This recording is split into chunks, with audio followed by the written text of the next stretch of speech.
चाहूनଥିଲି से गणमाध्यम को आसिया पे मु बाध्य होली मु चाहूँ मते न्याय मिलू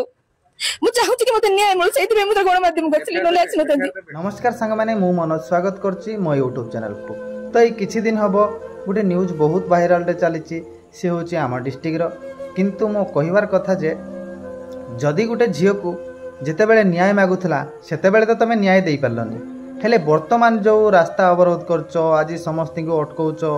ये जो आंदोलन चलैचो कोथि पई खाली ड्रामा चलाउचो कोन पई निज स्वार्थ पई ना निज स्वार्थ छडा एथिरा अन्य किछि नाही। जदि तमे से झियोर किछि भलो चाहचो कि तार ता आत्मा को शांति मिलो तमे सेतिकी ठाकुर पाखरे जाई प्रार्थना करो 10 लोक जगह 100 लोक जाई ता नारे प्रार्थना करो कैंडल जालो ता आत्मा को केमती शांति मिलो। तमे जो ये जो निरीह लोक मान को हैरान करचो आज कार मेडिकल इमरजेंसी पड़ची कि कार किसी असुविधा पड़ची से जाऊँ जो तमें से विरोध करके अटकईकी से जो हैरान करचो कौन मिलूँ तो मुझे आपण मानू गोटे रिक्वेस्ट करची जो प्रहसन चलते आपण मैंने बंद करंतु सरकार अच्छी से कथा बुझापी सरकार तांकर क्षतिपूरण आज भल मंद सबकि दब आपण मैंने ये जो ड्रामा चलैकी निरीह लोक मान हैरान कर सबको बंद कर प्रकृत में सतरे घटना कौन होती से जिनस को तदंत करंतु।